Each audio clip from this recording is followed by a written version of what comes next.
Hal pertama yang Dika katakan saat menginjakan kaki di rumah baru mereka di Madiun bukanlah, "Terima kasih," melainkan, "Dingin, Ma. Ada banyak orang mati di sini." Dika, yang baru berusia 7 tahun, mulai berteman dengan Om Baju Putih, yang kepalanya sakit, dan sering mendapati dirinya berdiri di depan sumur tua di kebun belakang. Sumur yang tertutup papan itu, kata Dika, adalah tempat Om Baju Putih mencari teman-temannya yang dibuang. Ketika tawa Dika menghilang di tengah malam, digantikan oleh tawa cekikikan dingin yang datang dari lubang sumur, Arif dan Sari tahu. Mereka harus bertarung melawan arwah korban yang disiksa dan para penjaga kegelapan yang bersumpah untuk mempertahankan kuburan massal rahasia itu. Pintu gerbang besi yang berkarat itu terbuka perlahan, mengeluarkan bunyi deritan memilukan, seolah-olah mengeluh setelah puluhan tahun terabaikan. Di balik gerbang tersebut, terhampar halaman luas yang ditumbuhi rumput liar setinggi lutut, dan di tengahnya, berdiri kokoh Wisma Mangkunegaran. Mobil sedan hitam yang dikemudikan Arif memasuki pekarangan. Di kursi penumpang, Sari menghela napas panjang, tatapannya menyapu setiap detail bangunan kolonial bergaya Belanda itu. Jendela-jendela besar yang ditutup tirai tebal, pilar-pilar kokoh berwarna krem kusam, dan atap genting yang diselimuti lumut. Rumah itu megah, tapi diselimuti aura sunyi yang dingin. "Bagaimana, sayang? Bukankah ini rumah yang luar biasa?" tanya Arif, senyumnya merekah penuh kebanggaan. Kenaikan jabatannya sebagai manajer regional di salah satu bank terbesar di Madiun telah memungkinkan mereka menyewa properti sebesar ini. Ini adalah awal baru yang gemilang bagi karir dan keluarga mereka. Sari memaksakan senyumnya. "Besar sekali, Mas. Bahkan terasa terlalu besar. Tapi aku suka arsitekturnya. Klasik sekali." Ada getaran aneh dalam suaranya, rasa tidak nyaman yang tidak bisa ia jelaskan. Sejak menginjakan kaki di tanah Madiun, ia merasa ada mata yang mengawasi mereka, seolah rumah itu enggan menerima penghuni baru. Di kursi belakang, Dika, putra mereka yang baru berusia 7 tahun, tidak lagi seceria saat di perjalanan. Ia hanya diam, menatap intens pada salah satu jendela lantai atas yang pecah sedikit. "Dika, kenapa diam saja, Nak? Turun, lihat rumah baru kita," ajak Arif dengan semangat. Dika menggeleng pelan. "Dingin, Pak. Di dalam sana banyak orang dingin," bisiknya. Arif tertawa ringan, berusaha mengusir suasana kaku. "Ah, itu karena jendelanya terbuka, sayang. Ayo, kita pindahkan barang-barang." Saat mereka mulai mengeluarkan barang dari mobil, seorang agen properti bernama Wisnu tiba dengan sepeda motornya, membawa kunci tambahan. Wisnu adalah pria muda yang terlihat terlalu formal untuk pekerjaan ini, dengan senyum yang dipaksakan. "Selamat datang, Bapak Arif, Ibu Sari. Selamat menempati Wisma Mangkunegaran. Saya minta maaf terlambat," ucap Wisnu, menyerahkan kunci kuningan besar. "Tidak masalah, Mas Wisnu," balas Arif. "Tapi saya mau tanya. Rumah ini sepertinya sudah lama sekali kosong, ya?" Wisnu mengusap tengkuknya. "Iya, Pak. Kira-kira sudah lebih dari 10 tahun. Pemilik terakhirnya tinggal di Jakarta. Mereka hanya sesekali datang untuk memeriksa. Jadi, wajar kalau suasananya sepi."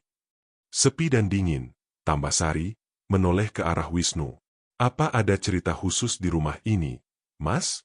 Maksud saya, rumah setua ini pasti punya sejarah." Wisnu tampak ragu seagu detik. Ia menghindari tatapan mata Sari. "Ah, ya, tentu saja. Dulunya ini milik seorang patih di era Belanda dan awal kemerdekaan. Makanya namanya Mangkunegaran. Sejarahnya biasa saja, Bu. Hanya saja, namanya juga rumah tua. Kadang ada desas-desus. Anggap saja itu bumbu urban legend." Sari merasa jawaban itu dibuat-buat, namun Arif segera menyela. "Baik, Mas. Terima kasih. Kami akan segera mulai menata." Wisnu buru-buru pamit, seolah ada janji penting yang harus ia kejar. Kepergiannya yang tergesa-gesa justru meninggalkan perasaan tidak enak pada Sari. Memasuki rumah, bau apek dan debu tebal langsung menyergap indera. Lantai kayu jati yang gelap memantulkan bayangan samar. Suara langkah kaki mereka bergaung di ruangan kosong, seolah ruangan itu terlalu besar untuk menampung hanya 3 orang. Di ruang tamu utama, Dika tiba-tiba berhenti di depan sebuah dinding yang ditutupi oleh panel kayu usang. Jari mungilnya menunjuk ke satu titik. "Mama, lihat." Om baju putih itu bilang dia di sini, kata Dika tanpa ekspresi. Sari mendekat. Ia tidak melihat apa-apa, hanya panel kayu yang sudah lapuk. "Siapa Om baju putih, sayang?" "Dia di sana." Tunjuk Dika ke sudut ruangan yang gelap, tempat bayangan jatuh paling pekat. Dia bilang dia patih, dan dia disakiti di sini. Dia cari 18 temannya yang lain. Sari merasakan bulu kuduknya meremang. Ia menoleh ke arah Arif, yang baru saja meletakkan koper. Wajah Arif menunjukkan kekhawatiran yang sama. Malam itu, setelah lelah menatap barang seadanya, mereka memutuskan untuk tidur di kamar utama lantai bawah. Di tengah keheningan yang mencekam, saat Arif sudah pulas, Sari terbaring gelisah. Tiba-tiba, ia mendengar sesuatu. Grest. Seret. Grest. Seret. Suara itu datang dari lantai 2. Bukan derit kayu biasa, tapi seperti suara benda berat, atau bahkan tubuh seseorang, yang diseret secara perlahan dan teratur di atas lantai papan kayu. Suaranya berhenti di suatu titik, lalu terdengar lagi. Sari menggenggam tangan Arif yang tertidur. Jantungnya berdebar kencang, diselimuti firasat buruk yang mengatakan bahwa rumah ini tidak hanya tua, tapi juga menyimpan sebuah rahasia yang kelam dan roh-roh yang tidak tenang. Keesokan paginya, sisa-sisa rasa takut semalam masih menggantung seperti kabut dingin di udara kamar. Sari menatap Arif yang tampak tidak terganggu. "Mas, kamu yakin tidak dengar apa-apa semalam?" tanya Sari sambil membereskan selimut. Arif menguap lebar. "Dengar apa, sayang? Suara mobil atau gonggongan anjing? Aku tidur pulas sekali. Mungkin itu cuma suara kayu rumah tua yang memuai karena dingin. Jangan terlalu dipikirkan." Ia selalu mencari penjelasan logis untuk segala sesuatu, sebuah sifat yang kini justru membuat Sari kesal. Namun, di meja sarapan, kecemasan Sari kembali menyeruak. Dika menolak makanan favoritnya, nasi goreng. Matanya tampak cekung, dan dia terus menatap pintu dapur. "Dika, kenapa tidak makan, nak?" tanya Sari lembut. "Tidak lapar, Ma," jawab Dika pelan. "Om baju putih itu lapar. Dia bilang kangen makan bubur, tapi dia tidak bisa makan." Arif menjatuhkan sendoknya. "Dika, sudah papa bilang, jangan bicara aneh-aneh. Tidak ada Om baju putih. Kamu hanya berimajinasi."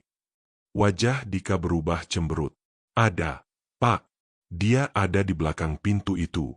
Dia pakai baju putih yang robek, dan tangannya diikat tali besar. Dia bilang kotor di sini." Suasana mendadak tegang. Arif mencoba marah, tetapi tatapan tulus Dika membuatnya urung.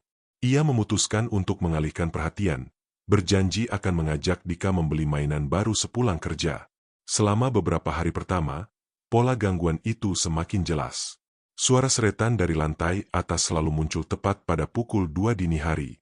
Lampu di koridor lantai 1 akan berkedip-kedip saat maghrib tiba. Meskipun Arif sudah memeriksa instalasi listriknya dan menyatakan semuanya normal. Hal yang paling mengganggu adalah perubahan suhu. Ada satu sudut di dekat tangga utama, tepat di persimpangan menuju kamar tamu, yang selalu terasa beku. Bahkan di siang hari bolong Madiun yang terik, jika mereka melintas di sana, hawa dingin akan merasuk, seolah-olah mereka baru saja membuka pintu lemari es raksasa. Sari sering menemukan Dika berdiri diam di sudut dingin itu, menggigil, tetapi dengan tatapan mata yang kosong. Pada hari kelima, ketika Arif sedang sibuk mengurus proses mutasi di kantor, Sari mencoba memberanikan diri. Dia merasa harus menghadapi ketidaknyamanan itu demi Dika. Sore itu, setelah memandikan Dika, Sari menyiapkan air hangat dan kopi di dapur. Tiba-tiba, ia mendengar suara lirih dari kamar mandi. Bukan suara Dika. Suara itu terdengar seperti rintihan dewasa yang menahan sakit. Sari bergegas ke kamar mandi. Dika sedang asyik bermain dengan mainan kapalnya di bak mandi. "Dika, kamu dengar sesuatu?" Dika menunjuk ke arah sudut kamar mandi, dekat dengan ventilasi udara. "Om baju putih nangis. Ma." Dia bilang kulitnya perih sekali, kayak disiram air panas. Sari merasakan darahnya seolah berhenti mengalir. Ia menarik Dika keluar, membungkusnya dengan handuk secepat mungkin. Saat ia melakukannya, bau aneh menyergap hidungnya. Bukan bau apek rumah, melainkan aroma amis yang samar, menyerupai bau karat besi atau, lebih buruk lagi, darah kering. Malam harinya, teror kembali naik level. Setelah Dika tertidur, Arif dan Sari duduk di ruang keluarga. Mereka mencoba menonton televisi, tetapi tiba-tiba layar televisi mati total, diikuti dengan bunyi seperti benturan keras dari dalam dinding di belakang sofa mereka. Astaga! Ada apa itu? Seru Sari, melompat dari sofa. Arif mengambil senter dan memeriksa dinding. Dinding itu tebal, terbuat dari bata kuno. Tidak ada retakan, tidak ada tanda-tanda kerusakan. Namun, saat senter menyorot ke bawah, ia melihat sesuatu yang aneh. Di lantai kayu, tepat di bawah area dinding tempat bunyi benturan itu berasal, ada garis-garis hitam yang samar. Garis itu tidak terlihat seperti noda air atau kotoran biasa, melainkan seperti noda yang meresap jauh ke dalam serat kayu. Sari mendekat dan berjongkok. Ini seperti noda lama, sangat tua. Ketika mereka menyentuh noda itu, hawa dingin yang selalu ada di sudut tangga kini terasa terkonsentrasi di sana. Tiba-tiba, Sari merasakan sentuhan di bahunya.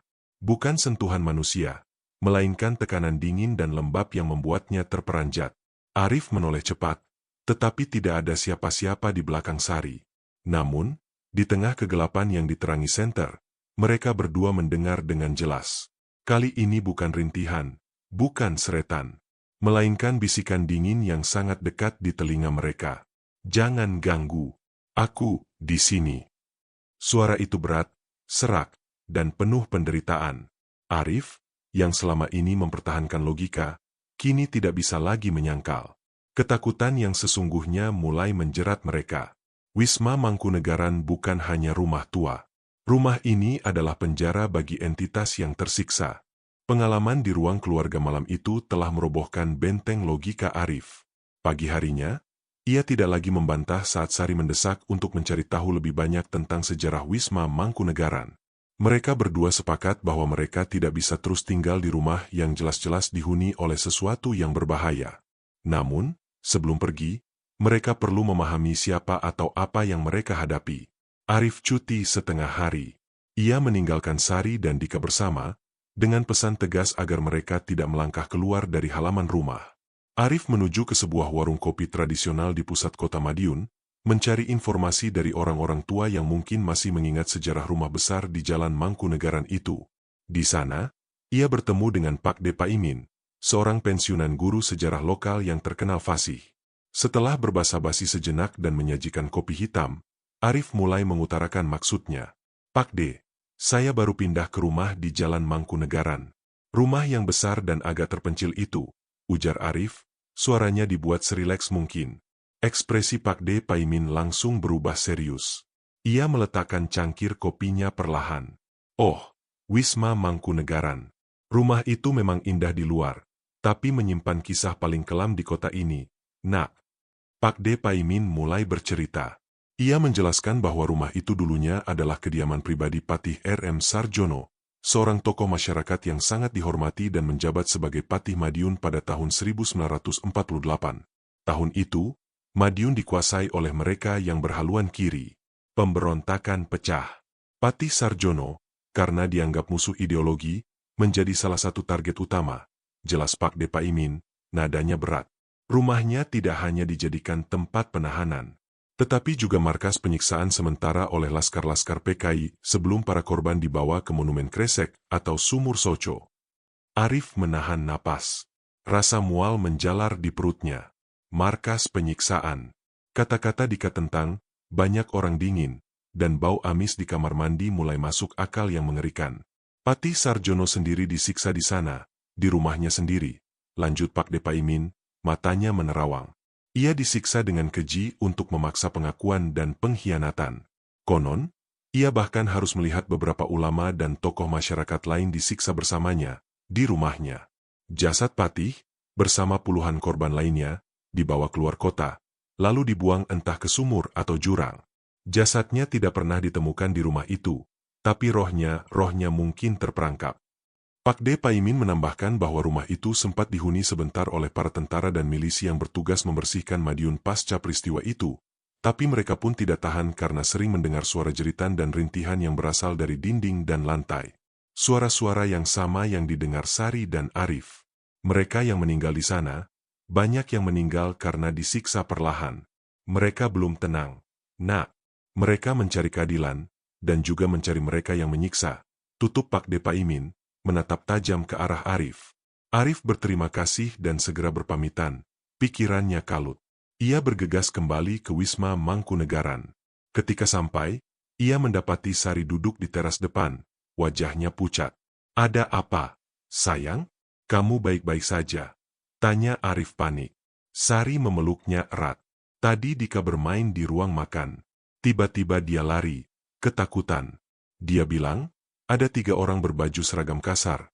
Wajah mereka kaku. Mereka menyuruh Dika diam. Mereka membawa tali dan tongkat. Mereka sadar, arwah Pati Sarjono yang Dika sebut, Om Baju Putih, mungkin adalah arwah korban yang mencoba berkomunikasi. Tapi ada pula arwah-arwah yang jauh lebih jahat, arwah Algojo atau antek-antek kekejaman itu, yang energi negatifnya jauh lebih pekat dan masih bersemayam di sana, menjaga tempat penyiksaan mereka. Sari memegang tangan Arif yang dingin. Kita harus keluar dari sini, Mas. Hari ini juga. Arif mengangguk lemah, tetapi sebuah pertanyaan mengganjal di benaknya. Jika rumah ini adalah bekas markas penyiksaan, lalu apa yang disembunyikan di lantai atas? Dari mana suara seretan itu selalu berasal pada pukul 2 dini hari? Mereka tahu mereka harus pergi, tetapi rasa penasaran dan kebutuhan untuk melindungi Dika memaksa mereka mencari tahu lebih jauh sebelum melarikan diri dari teror Wisma Mangkunegaran. Mereka harus tahu, apa yang diseret di lantai atas itu. Malam itu terasa lebih dingin dan sunyi dari malam-malam sebelumnya. Setelah mendengar cerita Pak De Paimin, Arif dan Sari tidak bisa lagi berpura-pura bahwa Wisma Mangkunegaran hanyalah rumah tua biasa. Rumah ini adalah tempat duka, dipenuhi dendam dan penderitaan. Mereka sepakat bahwa mereka harus segera pindah keesokan hari. Sari masuk ke kamar mandi utama untuk membersihkan wajahnya, mencoba menghilangkan lelah dan ketegangan yang menumpuk. Kamar mandi itu besar, dilengkapi cermin rias antik berbingkai kayu ukiran yang sudah menghitam. Saat ia menatap pantulannya, ia menyadari ada keanehan. Cermin itu tampak lebih gelap, memantulkan bayangan ruangan yang berbeda. Di pantulan cermin, kamar mandi itu tidak terlihat bersih. Lantainya berlumuran cairan hitam kecoklatan yang pekat. Udara di cermin tampak berasap, dan suaranya seperti bisikan menyakitkan yang tertahan. Sari terperangah. Ia melihat sesosok pria dengan pakaian Jawa kuno yang basah dan robek, tergeletak di lantai cermin itu. Pria itu menoleh. Wajahnya adalah wajah Patih R.M. Sarjono yang diceritakan Pak De Paimin. Matanya memancarkan kepedihan yang tak terhingga, dan ia tampak berusaha menunjuk ke suatu arah di pantulan cermin. Sari mundur selangkah, jantungnya berdebar kencang, nyaris meledak. Ia ingin berteriak, tetapi suaranya tercekat. Kemudian, muncul 3 bayangan hitam lainnya di belakang Patih, berpostur tegap dan mengenakan seragam lusuh. Salah satunya memegang benda tajam yang berkilauan. Mereka tidak menoleh, tetapi aura kekejaman dari pantulan itu begitu kuat hingga Sari bisa merasakannya merayap di kulitnya. Salah satu dari mereka tertawa pendek, suara yang kering dan dingin. Sari segera menutup matanya rapat-rapat, menggenggam erat gagang pintu. Ketika ia berani membuka mata, cermin itu kembali normal, hanya memantulkan wajahnya yang pucat dan mata yang ketakutan. Sementara Sari dilanda teror visual, Arif menghadapi kengerian akustik yang lebih dekat. Ia sedang mengunci pintu depan ketika mendengar Dika menangis lirih dari kamarnya. Arif bergegas masuk. Dika meringkuk di balik selimut. Tubuhnya gemetar hebat. Ada apa? Nak, kamu mimpi buruk? Tanya Arif sambil memeluk putranya. Tidak, Pak. Dia marah. Isak Dika, menunjuk ke sudut kamar yang gelap. Di sana, di persis sudut yang sama tempat Arif melihat bayangan aneh malam sebelumnya, kali ini muncul sesuatu yang lebih jelas. Bukan sekadar bayangan. Itu adalah siluet pekat setinggi hampir 2 meter, seperti gumpalan asap hitam yang padat, membentuk postur tubuh pria yang besar dan kaku. Sosok itu mengenakan topi pet yang menutupi dahinya. Arif merasakan hawa dingin menusuk tulang di ruangan itu. Ia memeluk Dika erat-erat dan berteriak, "Pergi! Jangan ganggu anakku!" Sosok topi pet itu tidak bergerak, tetapi dari dalam kegelapan pekatnya, terdengar suara. Kali ini bukan bisikan, melainkan rintihan panjang yang berubah menjadi suara cambukan keras yang memecah kesunyian malam. Ayo, bicara. Di mana kau sembunyikan berkas-berkas itu? Dasar pengkhianat. Suara itu terdengar berat, kasar, dan penuh kebencian, seolah-olah dialog dari masa lalu sedang diputar ulang dalam dimensi horor. Kemudian, suara itu berganti menjadi rintihan kesakitan yang memilukan, seperti seseorang sedang dipukuli hingga batasnya. Tulung. Gusti. Jangan. Ampun. Arif tahu. Itu adalah suara yang terperangkap, mungkin suara Pati Sarjono atau korban lain, disiksa oleh arwah keji komandan atau Antek PKI yang kini mendiami ruangan itu. Tiba-tiba, suara rintihan itu terhenti. Sosok topi pet itu perlahan menoleh ke arah Arif dan Dika. Walaupun wajahnya hanya kegelapan tanpa fitur, Arif bisa merasakan tatapan mata merah menyala yang penuh amarah. Itu adalah kemarahan dan kebencian dari seseorang yang menikmati kekuasaannya menyiksa, kini marah karena tempatnya diganggu. Arif segera menarik Dika keluar dari kamar, berlari menuju kamar Sari yang sudah menunggu dengan wajah seputih kapas. Mereka berkumpul di ruang tamu, di bawah lampu yang berkedip-kedip tak karuan, saling berpelukan dalam ketakutan yang mencekik. Kita harus keluar. Sekarang juga, Mas. Sari merengek. Traumanya karena penampakan cermin begitu nyata. Tunggu, sayang. Kita harus bawa Dika keluar dulu. Dia trauma, kata Arif, mencoba menenangkan diri. Ia menatap jam dinding. Pukul 11 malam. Mereka tahu, mereka tidak akan bisa tidur lagi di rumah ini. Teror telah mencapai tingkat yang tidak bisa lagi diabaikan dengan alasan logis. Arwah-arwah korban ingin bicara, dan arwah-arwah jahat ingin mempertahankan kekuasaan mereka di Wisma Mangkunegaran. Keesokan paginya, dalam keadaan kurang tidur dan pikiran yang kacau, Arif menelepon Kiai Dahlan. Nama itu didapatnya dari Pak Depa Imin, yang menyebut Kiai Dahlan sebagai ahli spiritual yang mengerti betul sejarah kelam Madiun. Arif tidak menjelaskan detailnya, hanya mengatakan bahwa rumah yang ia tempati tidak sehat dan putranya mengalami trauma berat. Kiai Dahlan tiba menjelang sore, didampingi seorang santri muda. Pria parubaya itu mengenakan sarung, kemeja putih, dan peci hitam. Wajahnya teduh, tetapi sorot matanya tajam, seolah mampu menembus lapisan-lapisan kengerian yang menyelimuti Wisma Mangkunegaran. Begitu menginjakan kaki di teras, Kiai Dahlan menghela napas panjang. Assalamualaikum. Allahu Akbar, ucapnya perlahan, kemudian menoleh ke Arif dan Sari. Rumah ini, energinya sangat berat. Bukan sekadar angker, tapi menyimpan kemarahan dan kesedihan yang sudah membatu. Mereka membawa Kiai Dahlan masuk. Kiai itu berjalan pelan, tangannya sesekali menyentuh dinding, dan berhenti lama di sudut-sudut yang menurut Arif dan Sari adalah pusat teror, tangga, ruang tamu di dekat noda hitam, dan kamar Dika. Saat Kiai Dahlan berdiri di kamar Dika, ia menutup mata. Wajahnya mengeras.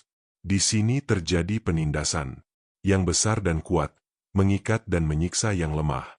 Bukan hanya satu, tapi banyak. Tapi ada juga yang baik, gumamnya. Ada arwah patih yang mencoba melindungi, tetapi energinya sudah terkuras habis. Kiai Dahlan menjelaskan bahwa rumah itu seperti sebuah sumur energi negatif, tempat penderitaan para korban, ulama, patih, dan rakyat biasa, bercampur dengan aura kebencian para algojo. Arwah para algojo tersebut, yang Kiai sebut penjaga kegelapan, masih merasa berkuasa di rumah itu, mempertahankan kemarahan mereka terhadap siapapun yang mencoba mengusik markas mereka. Mereka yang Dika lihat berbaju kasar adalah manifestasi energi penjaga kegelapan itu. Anak kalian, Dika, sangat peka. Dia melihat Pati Sarjono yang terluka, yang ingin meminta pertolongan. Tapi dia juga melihat dan diganggu oleh energi jahat yang dulu menyiksa Patih, jelas Kiai Dahlan. Arif bertanya, penuh harap. Apa kita harus segera pindah, Kiai? Kami sudah memutuskan untuk pergi hari ini juga. Kiai Dahlan menggeleng. Pindah saja tidak menyelesaikan masalah. Nak, energi jahat itu sudah terikat pada Dika karena ia melihat mereka terlalu jelas. Mereka mungkin akan mengikutinya. Kalian harus melakukan ritual pelepasan, minimal untuk arwah Dika. Sari menangis. Lalu kami harus bagaimana, Kiai? Kalian harus berani. Kalian harus menghadapi pusat penderitaan di rumah ini. Pusat itu bukan di ruang tamu atau di kamar, melainkan di tempat jasad para korban dibuang atau disembunyikan, kata Kiai Dahlan, matanya tertuju ke arah belakang rumah, ke area kebun. Di belakang, ada sumur tua. Sumur itu, dalam banyak kasus pembantaian di tahun 1948, seringkali dijadikan liang kubur darurat. Saya harus memeriksanya. Arif dan Sari saling pandang, teringat pada halaman belakang yang rimbun dan terlantar, serta sumur yang tertutup papan kayu lapuk. Kiai Dahlan mengingatkan mereka, tindakan kalian sudah benar. Kalian telah memanggil kami. Tapi ada yang lebih penting. Patih Sarjono telah memberikan petunjuk. Ingat apa yang Dika katakan? Dia bilang Om Baju Putih mencari 18 temannya. Angka itu sangat signifikan dengan jumlah korban tokoh Madiun. Itu artinya, arwah korban yang baik sedang meminta kalian untuk membantu mereka menemukan ketenangan dan menyingkirkan penjaga yang menjebak mereka. Kiai Dahlan tidak bisa berlama-lama karena harus menyiapkan bahan-bahan ritual. Sebelum pergi, ia memberikan Arif sebuah tasbih dan Sari sebuah botol kecil berisi air yang sudah didoakan. Ini air yang sudah saya doakan. Jangan gunakan kecuali saat terdesak. Dan Arif, baca doa-doa yang kamu hafal, terutama azan dan surat Al-Fatihah, jika kalian merasa terpojok. Suara azan adalah penawar terkuat bagi jiwa-jiwa yang tersiksa dan terbelenggu, pesan Kiai Dahlan. Kiai Dahlan berjanji akan kembali besok pagi untuk ritual besar. Sementara itu, Arif dan Sari harus melewati satu malam terakhir di Wisma Mangkunegaran. Malam itu menjadi terasa seperti batas antara kehidupan normal dan puncak teror yang siap menerkam. Mereka mengunci semua pintu dan jendela, tetapi mereka tahu, kunci biasa tidak akan mampu menahan kemarahan arwah yang terperangkap selama 76 tahun. Fokus mereka kini hanya satu, menjaga Dika dan memastikan mereka bisa melewati malam itu tanpa insiden fatal. Malam yang seharusnya menjadi malam terakhir mereka di Wisma Mangkunegaran justru berubah menjadi neraka. Setelah kepergian Kiai Dahlan, ketegangan menyelimuti setiap sudut rumah. Arif dan Sari tidak berani tidur. Mereka hanya duduk di ruang keluarga, bergantian mengawasi Dika yang tertidur lelap di sofa. Suara derit kayu dan bisikan samar sesekali terdengar, namun mereka berusaha mengabaikannya, fokus pada rencana pelarian esok hari. Sekitar pukul 3 pagi, keheningan rumah terasa mencekik. Tiba-tiba keheningan itu pecah oleh suara yang mengerikan. Kunci pintu belakang berputar. Arif dan Sari saling pandang dengan ngeri. Mereka yakin sudah mengunci semua pintu. Arif segera meraih senter dan berbisik tegang. Tunggu di sini. Aku periksa. Arif bergerak perlahan menuju dapur, tempat pintu belakang berada. Langkah kakinya terasa berat di atas lantai kayu yang berderit. Sesampainya di ambang pintu dapur, ia menyalakan senter. Pintu itu terbuka sedikit, hanya selebar telapak tangan, tetapi udara dingin yang menusuk dari luar segera menyerbu masuk, membawa serta bau tanah basah dan lumut tua. Ia mengira angin yang membuka pintu, tetapi begitu ia mendekat, ia melihat celah pintu itu bergerak lagi, terbuka sedikit lebih lebar. Di belakang pintu, Arif yakin ia melihat bayangan hitam rendah, seperti seseorang sedang membungkuk dan bergerak menjauh.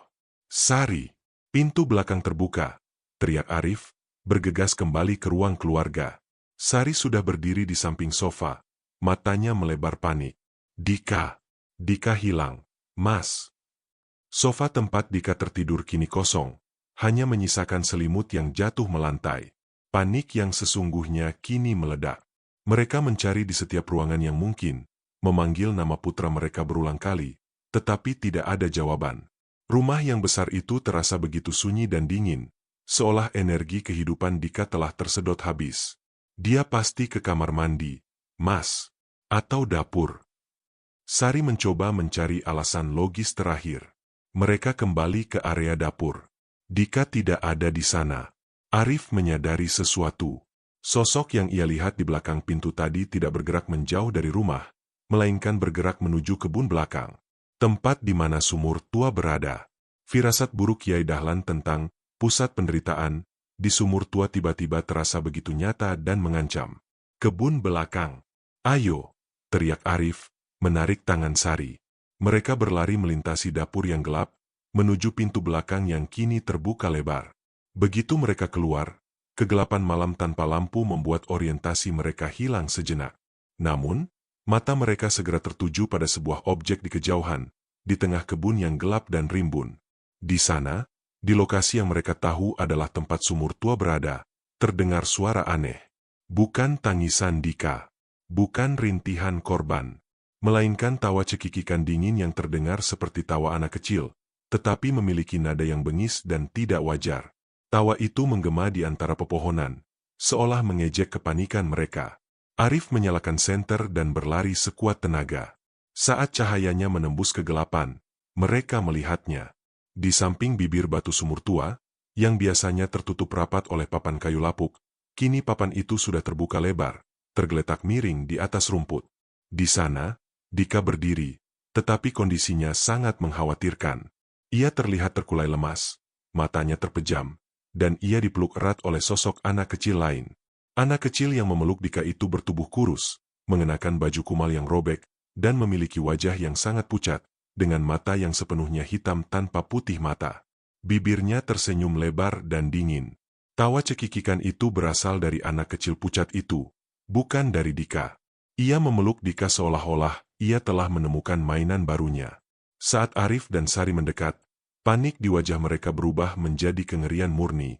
Dari dalam lubang sumur tua yang gelap, muncul gerakan. Bukan hanya satu, tapi banyak gerakan. Tangan-tangan pucat yang kurus dan kotor mulai meraih ke atas, keluar dari kegelapan sumur, merayap di bibir batu, seolah ingin meraih Dika dan anak kecil pucat itu, menarik mereka ke bawah. Di saat yang sama, sosok Patih R.M. Sarjono, yang Dika sebut Om Baju Putih, tiba-tiba muncul di hadapan Arif dan Sari. Wajahnya bersinar samar, lehernya yang robek terlihat jelas. Ia berdiri di antara mereka dan sumur tua, dan dengan wajah penuh kesakitan dan putus asa, ia menggelengkan kepala keras-keras, menunjuk ke dalam sumur, seolah memperingatkan mereka, jangan melangkah lebih jauh. Patih itu tidak ingin menakuti, ia ingin menyelamatkan. Namun, di belakang sosok Patih, 3 bayangan hitam dari antek-antek penyiksa itu juga muncul, berdiri mengelilingi sumur. Mereka tidak bermanifestasi penuh, tetapi aura kebencian mereka terasa mencekik, membuat udara di sekitar sumur tua terasa begitu berat. Mereka sadar, ini bukan lagi tentang hantu rumah. Ini adalah pertarungan untuk menyelamatkan nyawa Dika dari arwah-arwah yang terperangkap dalam dendam, dan pusat kekejaman itu adalah lubang gelap di hadapan mereka. Udara di sekitar sumur tua terasa seperti lem yang tebal, sulit ditembus dan dingin membekukan. Kengerian yang mereka lihat sungguh di luar nalar. Dika terkulai, dipeluk erat oleh anak kecil pucat yang tidak menunjukkan emosi selain tawa yang bengis. Sementara tangan-tangan pucat dari dalam sumur terus merayap, mencoba meraih apapun yang ada di bibir batu. Arif merasa darahnya mendidih. Naluri seorang ayah mengalahkan rasa takutnya. Ia hendak melompat, menerjang sosok anak pucat itu, tetapi tiba-tiba sosok Patih Sarjono yang terluka berdiri tepat di hadapannya, menghalangi. Patih itu tidak mengucapkan kata-kata, tetapi di benak Arif, muncul suara yang penuh kepedihan, tajam dan jelas. Jangan dekati. Mereka tidak sendiri. Mereka menggunakan anak-anak itu untuk menarik kalian.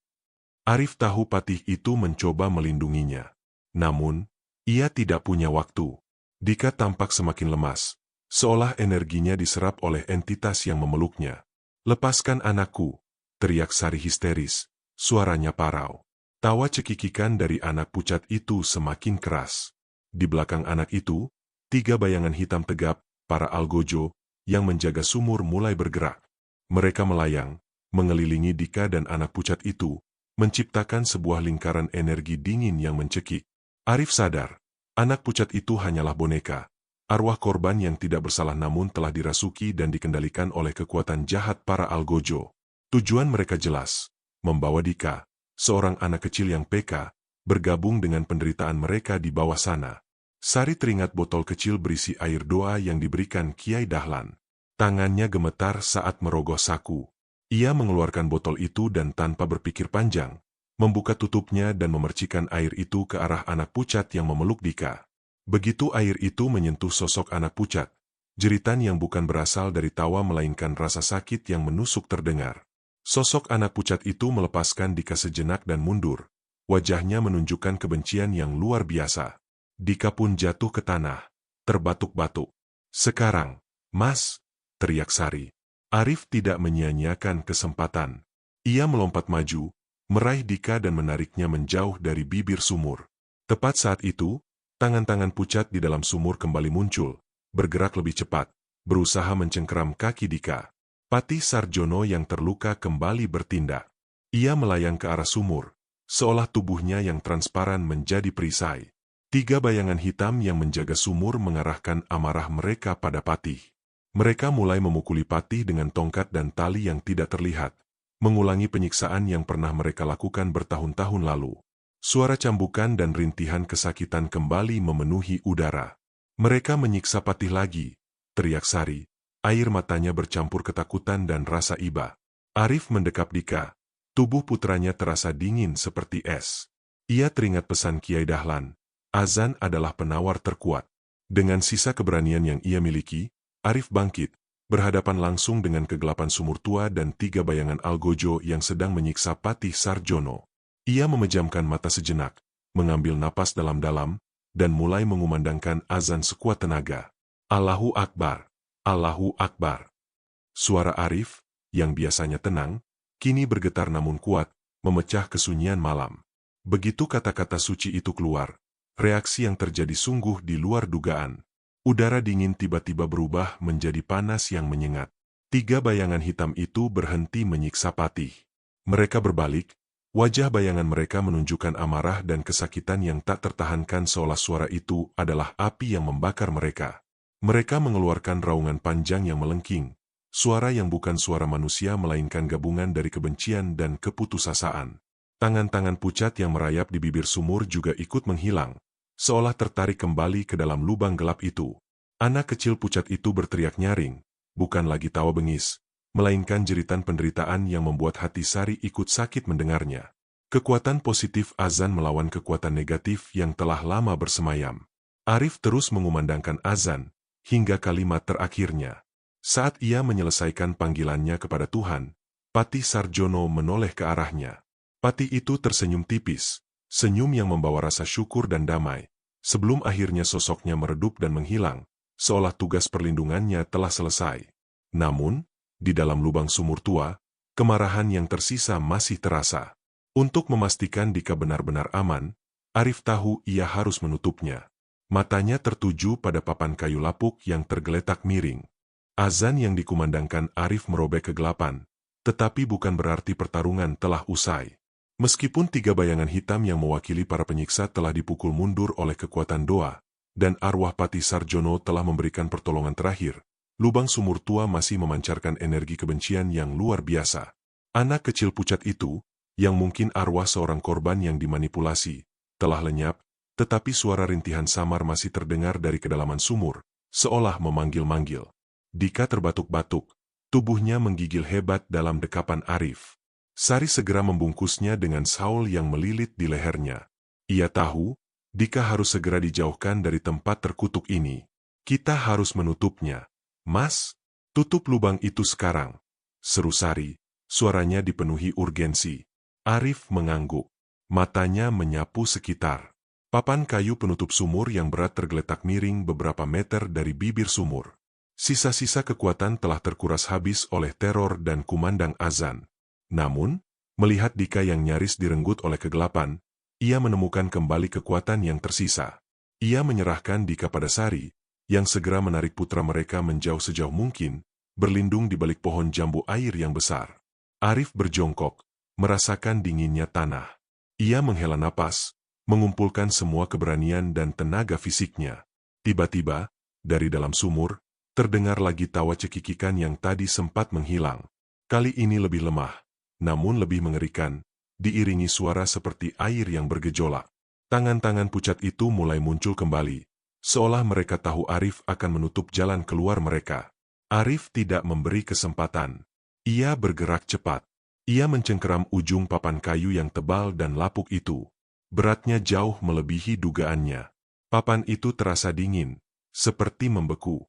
Saat ia menyeretnya kembali ke bibir sumur, ia merasakan tarikan balik, seolah ada tangan tak terlihat dari dalam lubang yang mencoba menahan papan itu. Gres! Sret! Bunyi papan itu bergesekan dengan tanah terdengar seperti teriakan. Saat papan itu berhasil ia tegakkan di atas lubang, muncul teror terakhir. Dari celah sempit di antara papan dan bibir sumur, menyembur keluar cairan hitam pekat yang berbau amis menyengat, disertai dengan embusan angin yang sangat dingin. Cairan itu seperti darah tua yang sudah membeku, dan embusan angin itu adalah napas kebencian yang dingin. "Mas, cepat, dorong!" teriak Sari dari kejauhan. Arif mendorong papan itu dengan bahunya, sekuat tenaga.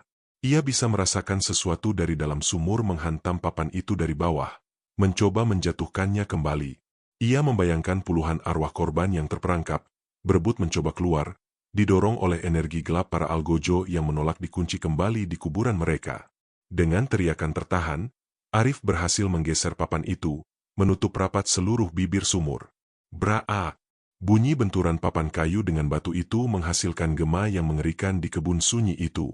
Segera setelah bunyi itu, keheningan total menyergap. Tawa cekikikan itu terhenti. Cairan hitam pekat itu tidak lagi menyembur. Yang tersisa hanyalah jeritan panjang yang menyayat, suara kolektif dari puluhan jiwa yang dipaksa kembali ke kegelapan abadi. Jeritan itu terdengar memilukan, penuh amarah, kesedihan, dan keputusasaan, berlangsung hanya selama beberapa detik sebelum akhirnya meredup dan hilang sepenuhnya, digantikan oleh suara jangkrik malam. Arif menjatuhkan diri ke tanah, terengah-engah. Lututnya gemetar, dan peluh dingin membasahi seluruh tubuhnya. Ia menoleh ke belakang, mencari Sari dan Dika. Sari segera berlari mendekat, langsung memeluk Arif. Dika, yang masih kedinginan, membuka matanya dan menatap sumur. Mereka sudah dikunci. Om baju putih sudah tidak kesakitan lagi, bisik Dika. Suaranya lemah namun jernih, seolah semua penderitaan yang ia lihat akhirnya terhenti. Meskipun fisik mereka selamat, malam itu telah meninggalkan luka mental yang dalam. Wisma Mangkunegaran telah menunjukkan wujud aslinya, bukan hanya rumah mewah, tetapi monumen hidup bagi kekejaman yang tak termaafkan. Mereka berhasil selamat, bukan karena keberanian fisik semata, melainkan karena doa dan petunjuk dari arwah patih yang baik. Mereka tahu, mereka telah melewati puncak kengerian, tetapi trauma dan pertanyaan tentang nasib rumah itu masih harus mereka tanggung. Dinginnya pagi tidak mampu mengalahkan kehangatan yang menjalar saat Arif mendekap Sari dan Dika. Mereka bertiga berjalan terhuyung kembali ke dalam Wisma Mangkunegaran yang kini terasa sangat sunyi, seolah energi buruk telah dipaksa mundur, setidaknya untuk sementara. Mereka meninggalkan papan sumur tua yang tertutup rapat sebagai saksi bisu pertarungan spiritual semalam. Dika tertidur pulas dalam pelukan ibunya begitu mereka sampai di ruang tamu. Wajahnya tidak lagi pucat, dan napasnya kembali teratur. Namun, trauma yang ia alami terlihat jelas dari isakan kecil yang sesekali keluar saat ia bermimpi. Sari mencium kening putranya, air mata kelegaan membasahi pipinya. Arif segera menelepon Kiai Dahlan, menceritakan semua kejadian mengerikan yang mereka alami di sumur tua, dari penampakan Pati Sarjono hingga jeritan terakhir yang mereka kunci di bawah papan kayu. Kiai Dahlan mendengarkan dengan saksama, suaranya terdengar prihatin sekaligus lega. "Alhamdulillah, nak, kalian selamat," kata Kiai Dahlan dari ujung telepon. "Suara azan yang kamu kumandangkan adalah energi pelepasan bagi arwah korban yang terbelenggu. Itu membuat mereka tenang sejenak, dan membuat arwah para penjaga kegelapan itu kesakitan. Tindakanmu menutup sumur juga sudah tepat, menghentikan sementara interaksi mereka dengan dimensi kita." Namun, Kiai Dahlan segera melanjutkan dengan nada serius. "Tapi ingat, Arif, kalian hanya mengunci pintu, bukan menghancurkan penjara itu. Energi buruk di rumah itu sudah mengakar kuat. Kalian harus tetap pindah hari ini juga. Energi kebencian itu, jika tidak diberesi tuntas, bisa saja mencari kalian, terutama Dika, karena ia sudah terikat secara spiritual." Mendengar itu, Sari panik. "Jadi kami harus bagaimana, Kiai? Apakah kami harus kembali ke rumah terkutuk itu?" "Benar, Bu. Kalian harus kembali," jawab Kiai Dahlan. "Bukan untuk tinggal, tetapi untuk membersihkan. Kami tidak bisa melakukan ritual itu tanpa izin dan keberanian dari pemilik rumah, karena kalian adalah penyewa yang secara tidak langsung telah mengaktifkan energi di sana. Kami harus kembali bersamamu besok, sebelum energi itu pulih dan para penjaga itu kembali beraksi." Kiai Dahlan menjelaskan bahwa ritual pembersihan total harus dilakukan. Mereka harus menetralkan energi negatif dari seluruh bangunan, terutama di titik-titik penyiksaan seperti kamar Dika dan ruang keluarga, serta memastikan sumur tua benar-benar tidak lagi menjadi portal penderitaan. Ritual itu juga harus berfungsi sebagai doa massal untuk menenangkan semua arwah tak bersalah yang menjadi korban pembantaian di rumah itu. Arif dan Sari menghabiskan sisa hari itu untuk berkemas dengan cepat. Mereka tidak peduli lagi dengan barang-barang mewah. Yang penting adalah keselamatan mereka dan Dika. Mereka hanya membawa pakaian dan dokumen penting. Rumah itu terasa asing, seperti kulit mati yang harus segera mereka tinggalkan. Menjelang maghrib, mereka berhasil menyewa sebuah kontrakan kecil dan sederhana, jauh dari Jalan Mangkunegaran. Ketika mereka tiba di kontrakan baru, suasana terasa hangat dan normal. Tidak ada lagi dingin yang menusuk, tidak ada lagi bayangan gelap. Dika, meskipun masih tampak lesu, mulai menunjukkan sedikit keceriaan. Namun, ketenangan fisik itu tidak serta-merta membawa kedamaian batin. Sari masih terbayang wajah Patih Sarjono yang terluka di cermin. Arif masih merasakan dinginnya tangan-tangan pucat yang berusaha mencengkeram Dika. Saat makan malam, mereka duduk dalam diam, terlalu lelah untuk berbicara banyak. Arif menatap Dika yang kini makan dengan lahap, dan ia merasa lega. "Mas, apa yang kita lakukan di sana sudah benar?" tanya Sari lirih. Suaranya dipenuhi rasa bersalah. "Kita membiarkan arwah korban terkunci lagi di dalam sumur gelap itu." Arif memegang tangan Sari erat-erat. "Kiai Dahlan bilang, kita memberi mereka istirahat dari penyiksaan." Patih Sarjono tersenyum sebelum menghilang. "Sayang, itu petunjuk bahwa kita telah membantunya. Mereka terperangkap di sana bukan oleh kita, tapi oleh kebencian para algojo itu. Tugas kita belum selesai.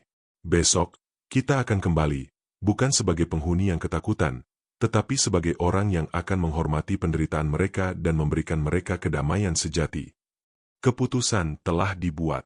Setelah trauma yang hampir merenggut putra mereka, mereka tahu tidak ada pilihan lain.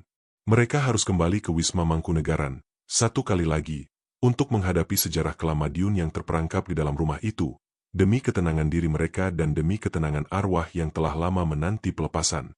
Malam itu, mereka berdoa agar fajar segera tiba, membawa serta Kiai Dahlan dan kekuatan untuk menyelesaikan misi yang tanpa sengaja mereka mulai.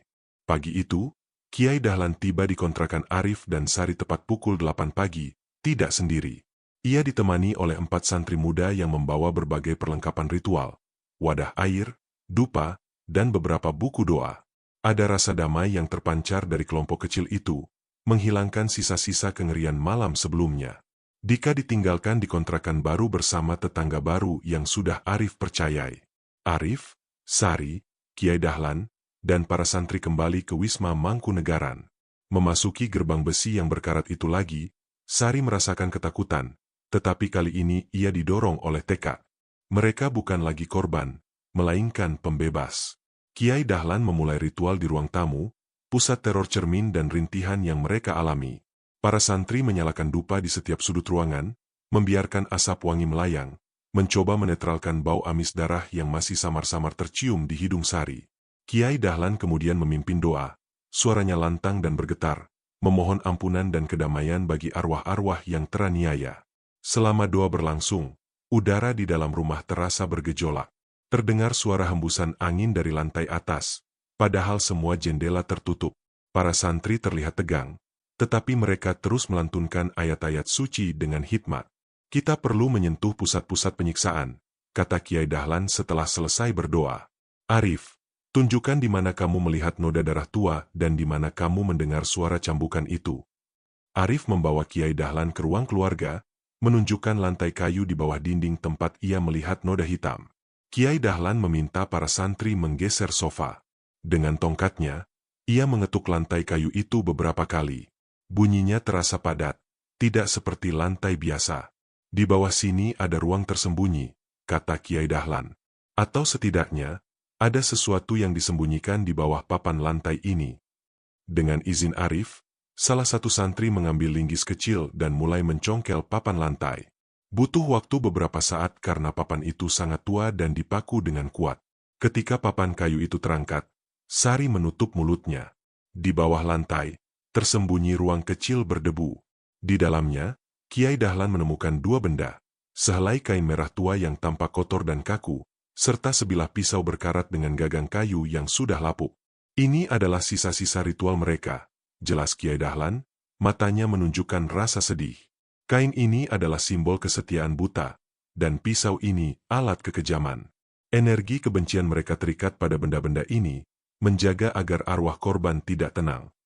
Benda-benda itu segera dibungkus kain putih dan dinetralkan dengan air doa. Begitu benda itu diangkat, aura dingin yang selalu ada di ruang keluarga langsung menghilang, digantikan oleh hawa yang lebih sejuk.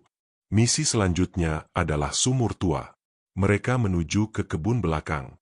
Papan kayu penutup sumur masih tertutup rapat, persis seperti yang ditinggalkan Arif semalam. Namun, kini papan itu diselimuti oleh cairan seperti lumut hitam tebal yang menjijikkan, seolah sumur itu mengeluarkan isinya saat malam hari. Kiai Dahlan berdiri di bibir sumur, menyentuh papan itu. Ia meminta semua orang berdiri mundur. Kali ini, ia berdoa lebih lama dan lebih intens.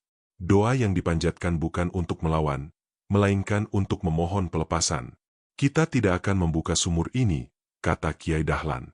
Pembukaan sumur bisa membahayakan semua orang. Kita hanya akan menyalurkan doa kita, agar arwah para korban di bawah sana, yang disiksa dan dibuang, menemukan jalan untuk beristirahat. Kita tunjukkan bahwa kekejaman itu sudah berakhir. Kiai Dahlan kemudian menuangkan sebagian air doa yang dibawanya ke celah-celah papan penutup sumur. Bersama-sama, Arif dan para santri melantunkan surat Yasin. Saat mereka berdoa, terdengar suara gemericik air dari dalam sumur, seolah air di sana sedang bereaksi.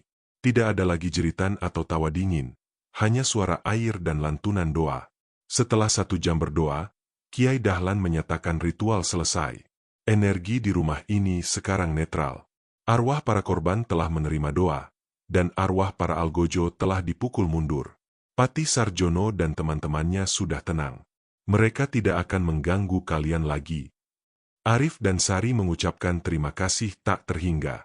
Meskipun rumah itu kini terasa sunyi dan damai, mereka tahu mereka tidak akan pernah kembali tinggal di dalamnya. Tugas mereka kini adalah meninggalkan Wisma Mangkunegaran dan memastikan bahwa sejarah kelamnya tidak pernah dilupakan, agar penderitaan para korban menemukan arti. Setelah ritual pelepasan selesai, keluarga Arif benar-benar mengucapkan selamat tinggal pada Wisma Mangkunegaran. Mereka tidak lagi melihatnya sebagai kesempatan emas, melainkan sebagai babak kelam yang harus segera ditutup. Pagi itu, mereka menyerahkan kunci kepada agen properti. Wisnu terlihat terkejut dengan keputusan mendadak ini, tetapi ia tidak berani bertanya banyak, mungkin merasakan sisa-sisa aura aneh dari rumah itu. Arif kembali fokus pada penempatan kerjanya di Madiun, tetapi ia memastikan untuk menyewa rumah kontrakan yang sederhana, terletak di tengah permukiman padat. Rumah baru itu kecil, tetapi hangat, dipenuhi tawa tetangga dan bau masakan rumahan, sebuah kontras yang melegakan dari keheningan mencekik Wisma Mangkunegaran. Dika perlahan mulai pulih dari traumanya. Ia tidak lagi menyebut Om Baju Putih, atau 3 orang berbaju kasar. Kiai Dahlan benar, dengan perginya energi jahat dari sumur dan pelepasan doa, beban spiritual Dika terangkat. Anak itu kembali ceria, kembali menjadi dirinya yang bersemangat. Beberapa minggu berlalu dalam ketenangan. Suatu sore, Arif menerima telepon dari Wisnu, agen properti. Suara Wisnu terdengar gugup. Pak Arif, saya hanya ingin mengabari, kata Wisnu. Wisma Mangkunegaran pemiliknya memutuskan untuk menjualnya kepada pemerintah kota. Bangunan itu akan dirobohkan. Arif terdiam sejenak. Dirobohkan? Untuk apa, Mas Wisnu? Untuk dijadikan taman kota dan monumen kecil yang didedikasikan untuk mengenang tokoh-tokoh lokal yang menjadi korban peristiwa 1948, jawab Wisnu. Ternyata, Kiai Dahlan dan beberapa tokoh masyarakat sudah lama berjuang agar rumah itu diakui sebagai bagian dari sejarah kelam. Mereka bilang, energi di sana terlalu berat untuk ditinggali manusia. Arif dan Sari saling pandang. Mereka merasa lega yang luar biasa. Keputusan itu seolah menjadi penutup yang sempurna, memastikan bahwa rumah itu tidak akan lagi menjebak arwah lain atau menelan korban baru. Kehancuran fisik bangunan itu adalah pembebasan sejati bagi jiwa-jiwa yang terperangkap.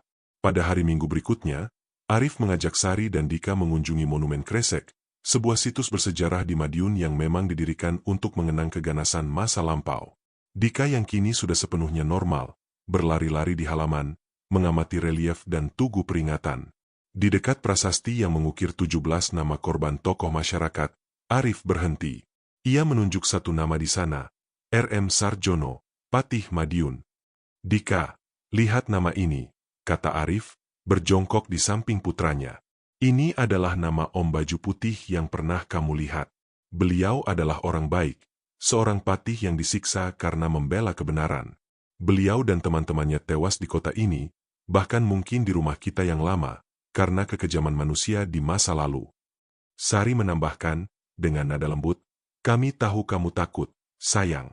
Tapi sekarang kamu harus tahu, Om Patih itu pahlawan. Beliau melindungi kita. Kita datang ke sini agar kisah beliau dan kisah penderitaan banyak orang ini tidak dilupakan. Dika menatap prasasti itu lama. Om Patih sudah tidak kesakitan lagi. Ya, Pak. Tidak, Nak. Beliau sudah tenang. Jawab Arif mantap. Saat mereka berdiri di sana, di bawah langit Madiun yang cerah, Arif dan Sari menyadari bahwa pengalaman horor yang mereka alami bukanlah tentang hantu yang tiba-tiba muncul. Itu adalah akibat langsung dari kekejaman ekstrim yang dilakukan manusia kepada sesamanya, yang meninggalkan jejak energi negatif yang begitu kuat hingga mampu menjebak jiwa dan mengubah rumah menjadi neraka. Mereka telah melewati masa mengerikan, tetapi mereka membawa pulang pelajaran penting, bahwa sejarah kelam harus diakui dan dihormati. Kini, setiap kali mereka mencium bau amis atau merasakan udara dingin, mereka tidak lagi diliputi ketakutan, melainkan sebuah kesadaran akan beratnya harga yang dibayar untuk kemerdekaan dan kedamaian. Arif, Sari, dan Dika melanjutkan hidup mereka di Madiun, kota yang kini mereka pandang dengan mata yang lebih bijak. Wisma Mangkunegaran sudah tiada, tergantikan oleh taman yang damai. Keluarga itu telah berhasil menutup babak horor dalam hidup mereka, dan menggantinya dengan babak baru yang penuh syukur dan penghargaan terhadap ketenangan yang mereka miliki. Mereka tahu, kisah hantu korban tragedi Madiun adalah pengingat abadi bahwa horor sesungguhnya bersemayam di hati manusia, dan kedamaian sejati hanya bisa dicapai melalui doa dan ingatan yang tulus.